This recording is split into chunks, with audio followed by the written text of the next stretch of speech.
Hola Rocío, Agustín, muy bien por acá, gracias por el espacio, un gusto estar acá. Bueno, Gracias. 10 palos de pesos, 10 palos en pesos, digamos 10 millones de pesos en bruto es lo que el salario promedio del sector petrolero. Es decir, hay algunos que están por debajo, pero hay otros que van a estar por arriba de ese monto, ¿no? De los 10 palos 300. A ver, ¿cómo llegan a Sí. esta, Ahí, a esta síntesis, ahí Luciano? hay que hacer una aclaración, ¿no? Todo esto es de mandos medios para arriba. Personal jerárquico, estamos hablando de ingenieros, contadores, abogados, ¿no? Hasta lo que es el C-level, que serían los gerentes de los gerentes que toman las decisiones más elevadas en las compañías. Se encuestaron a 645 personas, todos miembros de la Fundación Contactos Energéticos, y bueno, fue 100% anónimo, eso es muy importante, y dieron datos de sueldos brutos, sueldos netos, beneficios, y el promedio de todo esto dio 10 millones, ¿no? Y tenés un rango desde 5,4 millones, que es lo que cobra un junior, alguien que recién ingresa a la compañía, hasta una mediana.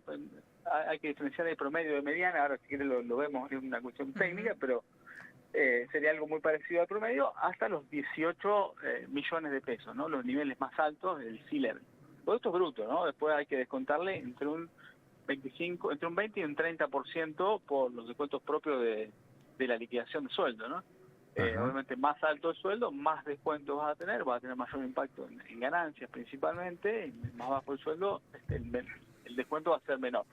Está bien. Pero hay que tener en cuenta eso, ¿no? No es del total de la población que trabaja en el sector petrolero, sino de mandos medios para arriba, ¿no? Y Claro. después tenés todo lo que es la parte de operarios, que van a tener sueldos también elevados, ¿no? Similar, no hay un relevamiento, pero van a estar entre los 3, 5, 7 millones de pesos ya a nivel operativo, ¿sí? Sin un título Hay universitario. otro Luciano, hay, digamos, otro indicador que nos permite también dimensionar de qué universo estamos hablando. ¿Cuántas personas son las que están, digamos, en esta condición dentro del ámbito petrolero? Estamos hablando de un número de qué cantidad de personas en relación de dependencia que tienen un promedio de ingreso de 10 palos 300. Bueno, mira, ese dato no está, pero te puedo hacer una aproximación. A Hoy, ver. a nivel operativo, hay en Neuquén, que es donde está la mayor actividad, yo te diría el 80% de la actividad hoy está centrada en Neuquén, la actividad operativa, hay 30.000 trabajadores en el convenio colectivo de trabajo. ¿Sí? De ahí los mandos medios para arriba son mucho menores. Por ejemplo, un ingeniero de perforación puede coordinar un equipo de perforación de 70 personas. Entonces, si 30.000 trabajadores son los operativos, la parte de mandos medios es una fracción de ese número, estamos hablando de unos cuantos miles, ¿sí? No es que todo el que va hacia Neuquén puede llegar a acceder a este tipo de sueldos, ¿no? De hecho, dice que hay un mensaje de la provincia y dice, bueno, mira, la cantidad de trabajo está aumentando, pero no hay trabajo para todos, porque están llegando mucho más personas de las que puede asimilar la actividad petrolera. Cuenta que hay una cuestión ahí de eficiencia también que está aumentando. Hoy, con el mismo equipamiento que hace 5 años, se hace el doble de trabajo. ¿Sí? El mismo equipamiento y la misma cantidad de gente. Entonces, uno ve una cantidad que va aumentando la actividad, pero la masa de asalariados va aumentando, pero a otro ritmo mucho más lento. Claro. Entonces, creo, y está bueno aclarar que esto es de mandos medios para arriba, porque o sea, no es que todo el que esté en Vaca Muerta o todo el que esté en Neuquén va a tener acceso a estos salarios. Bueno, y también lo que estamos viendo es que los salarios van de acuerdo también a las decisiones que se toman y el tamaño de la empresa. Una empresa que factura 5.000 millones de dólares obviamente puede pagar salarios mucho más altos que una pyme que facture 100.000 dólares, ¿no? O 1 millón. Entonces, eso también hay que tener en cuenta. Acá se está hablando de montos gigantescos de inversión, de empresas multimillonarias, y que las personas que toman esas decisiones o están involucradas en la actividad, bueno, tienen un salario acorde del entorno que se está moviendo. Entonces, lo que estamos viendo es, bueno, los salarios más altos obviamente son de las gerencias generales o el C-Level, y después hay una prima, que es lo que te paga un poco más por las operaciones centrales en Vaca Muerta, perforación, workover, operaciones. Esos salarios son los más altos, ¿no? Son salarios relacionados con la parte técnica, ¿no? Son trabajadores muy especializados, y que toman las decisiones de mayor peso, ¿no? El presupuesto hoy en día está centrado en lo que es las operaciones de campo, en hacer los pozos, todo lo que es oleoductos, gasoductos. Bueno, todos esos trabajadores que están asociados a esa actividad técnica tienen una prima y terminan cobrando más también. Uh-huh. Y Luciano, ¿hay demanda laboral con respecto a estas áreas? Porque uno lee el título y está bien la aclaración que haces de que 10 millones es el sueldo que gana una persona de mando medio para arriba. Sin embargo, uno lee el título sin entender el contexto y obviamente es algo que llama la atención por lo menos. ¿Hay demanda en Neuquén para con estas áreas o quizá áreas menores pero que también requieren de una atención particular, justamente este trabajo de estar en el campo, en el pozo, saber dónde perforar, qué trabajo realizar puntual, que eso también tiene que ser de la mano de especialistas? Sí, exacto. Bueno, te hago una aclaración. Los 10 millones de pesos promedio, si uno, depende de dónde esté localizado, ese número se mueve. Por ejemplo, en Neuquén la mediana o el promedio es 11 millones y si uno está ubicado en Buenos Aires, la misma posición y el mismo cargo está en 9 millones de mediano, ¿no? Entonces, la geolocalización también tiene una prima. Y mirá, lo que vos decís, hoy hay alrededor de 50 graduados de ingeniería en petróleo al año en el país, y tenés un crecimiento de actividad mucho mayor. Entonces, hay demanda, la oferta es poca, o sea, lo que se espera es que los salarios de ese sector, bueno, sigan en aumento. Sí. Estamos ante un crecimiento que no se vio nunca. Entonces, obviamente que no está el recurso disponible para que puedan ocupar esos lugares. Entonces, bueno, va a haber que ir formándolo, va a haber un periodo donde seguramente van a faltar, entonces ahí, por una cuestión de oferta y demanda, los sueldos también se van subiendo. Lo que vos decís, el profesional que está dentro de Vaca Muerta tiene que viajar mucho, muchos no están dispuestos a ese sacrificio, ¿no? Vivir una semana en el campo, una semana en la ciudad o hacer turnos rotativos. Pero obviamente los sueldos son altísimos. Si vos lo comparás con el promedio del país, que debe estar en el orden del 1,5 millones de pesos, hay un salto enorme, ¿no? Y gente que no digo que no haga su sacrificio, ¿no? Claro. Conocía gente que tenía 2 horas de viaje, trabajaba 10, 12 horas y tenía 2 horas de viaje de vuelta acá. Yo estoy en Buenos Aires ahora. Eso es un sacrificio enorme, ¿no? Obviamente todos tienen sacrificios. Este es un área donde está creciendo mucho, se maneja mucho dinero, las decisiones que se toman pueden tener un impacto enorme. Entonces, bueno, los sueldos van acompañando todo ese contexto que es hoy Vaca Muerta. Luciano, que esto siga creciendo. Claro. Vos dijiste recién que esto siga creciendo. Luciano, la pregunta viene por ahí, ¿no?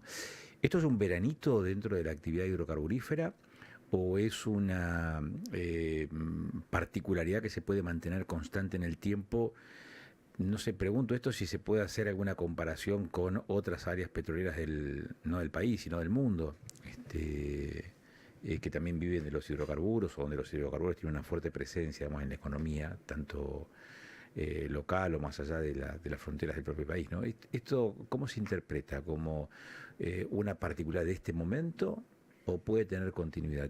¿Puede ser sustentable en el tiempo?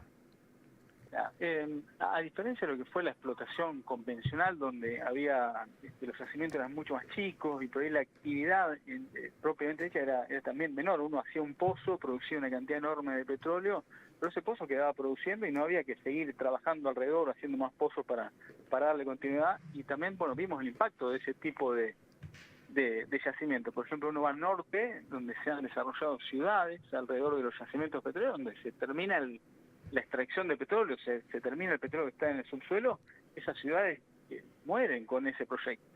Bueno, lo que es Vaca Muerta hay que compararlo más con lo que está pasando en Estados Unidos, donde el recurso que hay es gigantesco.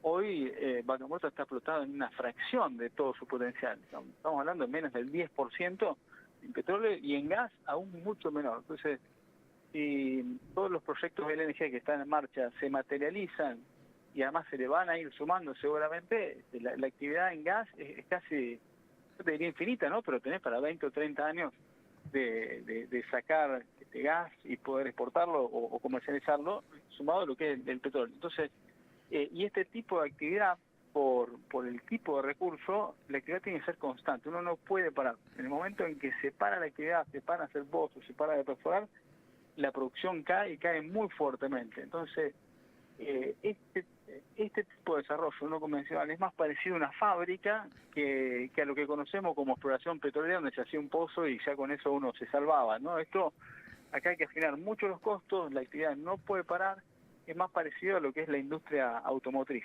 con la salvedad de que el recurso es finito, no va a durar 150 años, pero bueno, estamos hablando que puede llegar a durar 20 o 30 años de una actividad muy alta, con un impacto en la macroeconomía enorme, en la generación de divisas y la exportación, porque todo lo que se está produciendo por encima de lo que se produce ahora va a la exportación, ¿no? Sumado a lo que es el LNG, que es el gas, que se lo comprime, se lo licúa y se lo exporta, donde Argentina va a entrar en un negocio que hoy en día son muy pocos países los que están, es un club muy selecto, que va a tener un impacto enorme, ¿no? Y ahí el potencial de gas de Vaca Muerta hoy está totalmente subexplotado. La actividad que hemos visto hasta ahora, que ha sido muchísima en Vaca Muerta, ha sido el 85% orientado a petróleo y un 15% a gas. No porque no haya gas, sino porque no hay cómo sacarlo y exportarlo. Entonces, si uno habilita toda esa infraestructura para poder sacar el gas de Vaca Muerta y comercializarlo, la actividad fácilmente se puede duplicar. Entonces, lo que sí hay que tener en cuenta es que esto va a tener un pico de actividad, no va a crecer hasta el cielo, ¿no? Todo esto va a ir creciendo acá hasta el 2030, son todos proyectos donde ahí, de acuerdo a la infraestructura que se está planificando en este momento y construyendo, la actividad se va a mantener en un plató, se va a achatar, ¿eh? No es que va a bajar, sino que va a parar en ese nivel, de 2030 a 2031. Entonces, bueno, ese va a ser el pico de crecimiento, es el momento de ingresar a Vaca Muerta, de esta gran demanda, es ahora, porque es una rampa donde está creciendo la actividad y crece la necesidad de mano de obra también. No en el nivel que está creciendo la actividad, ¿no? La mano de obra por ahí va un poquito más abajo, por una cuestión de que se van haciendo más eficientes los procesos y más. Ahora con la inteligencia artificial, ¿no? Hay que ver cómo impacta todo eso. Hoy se están manejando las operaciones, algunas, desde Puerto Madero, en una sala de control, un centro remoto donde pueden hasta operar el equipamiento, ¿no? Todo esto obviamente es menos personal o más eficiencia y eso hace que uno mire la actividad que va creciendo y la cantidad de personas contratadas no va a ese nivel. Cuando evalúan, Luciano, que Vaca Muerta podría llegar a ser el segundo motor de impulso de la economía del país, que hoy sigue siendo el agro, y podría convertirse, digamos, en ese segundo motor. Hay una gran distinción, una gran diferencia, es que los hidrocarburos son recursos no renovables. ¿Cómo advertís que están considerándose desde los sectores de decisión esos posibles escenarios a futuro, mediato o más o menos mediato, digamos, para que las regiones como esta, como la de Vaca Muerta, tengan continuidad, tengan sustentabilidad cuando el recurso ese ya no esté? ¿Se entiende el planteo? Sí, exacto. Bueno, hay un concepto teórico que son las regalías, están en el orden del 12%, 15%, en donde el 15% de lo que se comercializa va para la provincia que es el dueño del recurso, y eso, en teoría, es para la reconversión productiva, para cuando ese recurso no esté más. Ahora, yo te dije que era teórico, ¿no? Porque hay una cuestión mucho más compleja y se le fueron agregando conflictos o tiras y aflojes en donde por temas de coparticipación, de que no le alcanza, bueno, esos fondos se usan para gastos comunes. Entonces, estamos hablando de que Vaca Muerta es un recurso que va a estar por lo menos 20 años más, ¿no? Yo creo que es mucho tiempo, muchos gobiernos y yo no sabría decirte si hay una planificación para tanto tiempo, ¿no? Lo que se está viendo ahora son más temas coyunturales, las rutas, cómo van a tratar el tema del crecimiento poblacional, que Neuquén pasó de 400.000 a 800.000 habitantes, ¿no? Hoy Ya se está hablando se está hablando en un futuro más o menos cercano de 1,5 millones de habitantes, digamos, en la región, ¿no? No solamente en Exacto, de acá a 20 años, por lo menos yo no tengo registro de que haya planificación, ¿no? Estamos hablando de los próximos 4 o 5 años, se está viendo cómo se va a tratar todo eso. Pero bueno, es un tema, de acá a 20 años el recurso no va a estar, y tenés también en el medio puede haber una revolución tecnológica donde el hidrocarburo no esté más, no creo, ¿no? Esto es algo muy en el aire, pero puede pasar, que se descubra algún tipo de energía, el recurso no esté más, y ¿qué hacemos? ¿Qué hace Neuquén? Pero bueno, hoy la realidad es que está creciendo la actividad, los ingresos por vaca muerta son gigantescos, de acá muy poco tiempo, unos pocos años, se espera que la balanza comercial energética sea del orden de 50.000 millones de dólares, es algo totalmente impensado. O sea, hace 10 años atrás estábamos en menos de 16.000 millones de dólares de balanza comercial energética, ¿no? Que fue lo que originó todo el descalabro macroeconómico y con los problemas con el dólar, ¿no? Y eso ya no va a estar. Entonces, creo que falta mucho tiempo para estos 20 años que vamos a tener que para aprovechar vaca muerta, y los próximos años, eso es seguro, son muy positivos, porque ya la infraestructura se está construyendo. Ahora, cuando estamos conversando, hay gente que está soldando caños para dentro de poco tiempo ya poder exportar más crudo de lo que se está produciendo, se está exportando ahora en este momento. Entonces es una realidad y va para ese lado, es casi imparable, y me parece que están todos de acuerdo que esto tiene que suceder, ¿no? No hay un sector ni actor del arco político que esté en contra de esto. Y hay que tener en cuenta que es algo muy particular, ¿no? Que se haya desarrollado todo esto. Neuquén tiene historia petrolera, tiene el recurso, la gente también entendió que la explotación del recurso no convencional iba a traducirse en un beneficio económico, y que la parte medioambiental hoy en día las empresas la tienen muy cuidada y no iba a tener un impacto negativo, ¿no? Vos vas a Colombia y bueno, no se puede hablar de fracking porque hoy es mala palabra, ¿no? Hay que ver cómo cambia esa mentalidad en la población el presidente electo de las Pricias. Lo mismo en México, ¿no? Ellos están exportando gas, estaban totalmente en contra del fracking, y ahora como les falta gas y no lo quieren importar de Estados Unidos, dicen, bueno, ahora el fracking no es tan malo. Pero bueno, ¿cómo que toda una imagen tan negativa del fracking de una cantidad de personas que ya lo asocian a algo totalmente negativo? Claro. Lo asocian a terremotos. Bueno, hoy en día acá se probó bueno, que esa discusión no está aquí. Sí. Se insinuó en algún momento, pero se superó. Totalmente, ¿no? Entonces, se dieron un montón